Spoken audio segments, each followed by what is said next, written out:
Hi நண்பா நண்பீஸ். தோத்து போனாலும் நான் ரொம்பவே பெருமைப்படுறேன் அப்படின்னு நம்ம முன்னாள் நிதி அமைச்சர், அதுக்கப்புறம் டெக்னாலஜி அமைச்சர் ஆனார். அவர் தான் நம்ம பிடிஆர் பழனிவேல் தியாகராஜன். ரொம்பவே நல்ல ஒரு மனுஷன். ஆனால் தப்பான ஒரு பார்ட்டியில் இத்தனை வருஷமாக இருந்திருக்காரு. இவரோட சேவை கண்டிப்பாக நம்ம நாட்டு மக்களுக்கு தேவை. அவர் நிதி அமைச்சராக இருந்தப்போ அவர் எடுத்த ஸ்டெப் எல்லாமே சூப்பராக இருந்தது, ஸ்டேபிளாக இருந்தது. எப்போ நிதி அமைச்சர் மாற்றினாங்களோ ஸோ அப்போவே பார்த்தீங்கன்னா நம்ம தமிழ்நாட்டுடைய நிதி நிலைமை மோசமாக போச்சு. திமுகவில் ஊழலே பண்ணாத, எந்த ஒரு கரப்ஷனும் பண்ணாத ஆள் யாராவது இருக்காங்களா கேட்டிங்கன்னா இருக்காங்க. அவர் தான் நம்ம பிடிஆர். இவரை தவிர வேறு எல்லாரும் பார்த்தீங்கன்னா கரை படைஞ்சவங்க தான். சரி விடுங்க. இப்போ அவர் என்ன பேசியிருக்காரு, எலெக்ஷனில் அவர் தோத்துட்டு அப்புறமேட்டுக்கு அவர் ஒரு அறிக்கை விட்டுருக்காரு. அவரோட பெருந்தன்மையான அந்த அறிக்கையில் என்ன சொல்லியிருக்காங்க, அவர் என்ன ஷேர் பண்ணியிருக்காரு, எல்லாமே டீட்டெயிலாக இந்த வீடியோவில் பார்க்கலாம். நம்ம எல்லாருக்கும் இந்த பிடிஆர் பார்த்தீங்கன்னா அவருடைய அதிரடியான அந்த பேச்சு மூலமாக நம்ம நல்லாவே தெரியும். நல்ல நாலேஜபிள் பர்சன். இங்கிலீஷில் பூந்து விளையாடுவார். நிஜமாகவே ஒரு மத்திய நிதி அமைச்சர் நிர்மலா சீதாராமனுக்கு மிகப்பெரிய ஒரு டஃப் கொடுப்பாரு. நிதி அமைச்சராக இருக்க நிர்மலா சீதாராமனே இவர் அளவுக்கு காம்பரேட் வர முடியாது. ஏன்னா பிடிஆர் வேற லெவலில் இருக்காரு. நிதி அமைச்சர் நிர்மலா சீதாராமன் பார்த்தீங்கன்னா ரொம்ப கம்மி தான். அவர் பார்த்தீங்கன்னா அவர் வெளியிட்ட அறிக்கையில் என்ன சொல்லியிருக்காருன்னா, ஒரு 10 வருஷத்துக்கு முன்னாடி சமூகத்தை மேம்படுத்தணும், மக்களோட வாழ்க்கை தரத்தை உயர்த்தணும்னு நினச்சி தான் அவர் வெளிநாட்டில் பார்த்துட்டே இருந்த ஒரு பெரிய வேலையை விட்டுட்டு தமிழ்நாட்டு அரசியலுக்கு வந்தாராம். ஆக்சுவலி அவர் ஃபாரினில் தான் டிகிரி முடிச்சிருக்காரு. அங்கே தான் ஒர்க் பண்ணிட்டு இருந்திருக்காரு. ஸோ தமிழ்நாட்டு மக்களுக்காக நம்மளுக்கு கிடைச்ச ஒரு பொக்கிஷத்தை நம்ம விட்டுட்டோம். அவர் அரசியலுக்கு வரும்போது ஒரு 3 முக்கியமான நோக்கங்கள் இருந்துச்சு. ஒன்று நீதி கட்சி காலத்தில் இருந்து சமூக நீதி இயக்கங்கள் பண்ணின பங்களிப்பு பற்றி விழிப்புணர்வு ஏற்படுத்துறது. 2வது தன்னோட தந்தை மூதாதையருடைய பணியை தொடர்ந்து செய்யறது. 3வது தன் குடும்பத்தின் மீதான நன்மதிப்பை மேலும் உயர்த்துறது. இந்த நோக்கத்துக்காக தான் அவர் அரசியலை அடியெடுத்து வச்சாராம். உண்மையிலே சொல்லணும்னா அவருக்கு 60 வயசு ஆகும்போது, அதாவது இந்த 2026 புது வாழ்க்கையிலிருந்து ரிட்டையர்மெண்ட் ஆகணும்னு தான் முடிவு பண்ணியிருந்தாராம். ஆனால் அவர் தொடங்கின பல முக்கியமான திட்டங்களை அவரால் முழுசாக முடிச்சு வைக்க முடியலையாம். குறிப்பாக சொல்லணும்னா நீதித்துறையில் அவர் நினைச்ச சீர்திருத்தங்கள் முழுசாக பண்ண முடியல.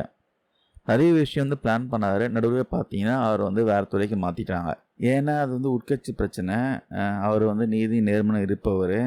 திமுகவே பார்த்தீங்கன்னா கொள்ளடிக்கிற கூட்டம் தானே. ஸோ அதனால் பார்த்தீங்கன்னா அவரை வேறு துறைக்கு மாற்றிட்டாங்க. ஸோ இவர் நிறைய விஷயம் பிளான் பண்ணாராம். மதுரை மெட்ரோ திட்டம், மதுரை மத்திய சிறையை நகருக்கு வெளியே மாற்றுறது, மழைநீர் வடிகால் மற்றும் பாதா சாக்கடை திட்டங்கள்ன்ட்டு நிறைய முழுசாக செஞ்சு முடிக்க முடியாமல் போயிடுச்சான். அதனால தான் பார்த்தீங்கன்னா அரசியலிருந்து ஓய்வு பெற முடியும் தள்ளி வச்சுட்டு இந்த மாதிரி மறுபடியும் சீட்டை கேட்டு தேர்தலில் நின்னாராம்.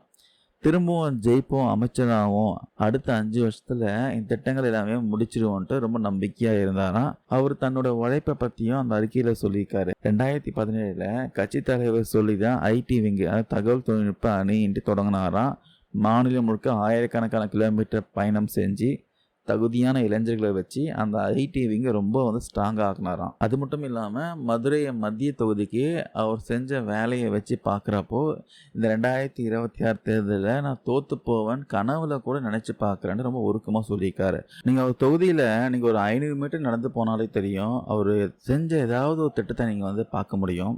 தொகுதியில் இருக்கிற ஒவ்வொருத்தருடைய வாழ்க்கையிலையும் தன்னுடைய பணிகள்லாம் ஒரு பாசிட்டிவான ஒரு தாக்கத்தை ஏற்படுத்தியிருக்குன்னு அவரே உறுதியாக நம்புறாரு. அதுக்கப்புறம் அவர் எதிர்த்து நின்ன டிவிகே வேட்பாளர், அப்புறம் அதிமுக தலைமையிலான ஒரு வேட்பாளர் பற்றியும் பேசியிருக்காரு. சுந்தர்சி பற்றியும் அவர் பிடிஆர் என்ன சொல்லியிருக்காருன்னா, அவர் தன்னோட சொத்து விபரத்தை மறைச்சிட்டாருன்ட்டு ஏற்கனவே பிடிஆருக்கு பார்த்தீங்கன்னா தகவல் கிடைச்சிருக்கான். ஆனாலும் அவர் தகுதி நீக்கம் செய்யணுன்ட்டு குறுக்க வழியில் போக நான் விரும்பலை அப்படின்னு அவர் பேசியிருக்காரு. அதுக்கப்புறம் முக்கியமான விஷயம் சொல்லியிருக்காரு, ஓட்டுக்கு பணம் தராத, தவறான பிரச்சாரம் செய்யாத ஒரு வேட்பாளரிடம் தோற்று போனதில் எனக்கு மகிழ்ச்சியே.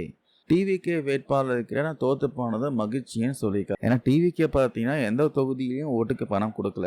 ஸோ அந்த வேட்பாளர்கிட்ட நான் தோற்று போனது மகிழ்ச்சின்னு சொல்லியிருக்காரு. ஸோ கடைசியாக அவருக்கு ஓட்டு போட்ட 44,286 வாக்காளருக்கும் ரொம்ப நன்றின்னு சொல்லியிருக்காரு. வெற்றி பெறுவதை விட கொள்கைகளே முக்கியம் நம்புகிற பிடிஆர் பார்த்தீங்கன்னா கடந்த 10 வருஷமாக எந்த ரெஸ்ட்டும் இல்லாமல் பொது வாழ்க்கையில் இருந்ததால் இப்போ ஒரு சில வாரங்கள் கொஞ்சம் பிரேக் எடுக்க போகிறாராம். அது மட்டும் இல்லாமல் எம்எல்ஏ உண்மையிலேயே அமைச்சர், ஜிஎஸ்டி கவுன்சில் உறுப்பினர்ன்ட்டு அவர் செஞ்ச வேலைகள் எல்லாம் பட்டியலிட்டு மகத்தான வாய்ப்பை பயன்படுத்தி தாவேக அரசுடைய அனைத்து செயல்பாடுகளையும் சீர்திருத்தத்தை தொடங்குங்கன்ட்டு அமையப்போகிற புது அரசாங்கத்துக்கு ஒரு அட்வைஸ் கொடுத்துருக்காரு. ஸோ பிடிஆர் மாதிரி ஒரு நல்ல ஒரு திறமையான ஒரு டேலண்டட் பர்சனை அவர் போக்கில் திமுக விட்டுருந்தானா டிஎம்கே இந்த அளவுக்கு தோற்று போயிருக்காது.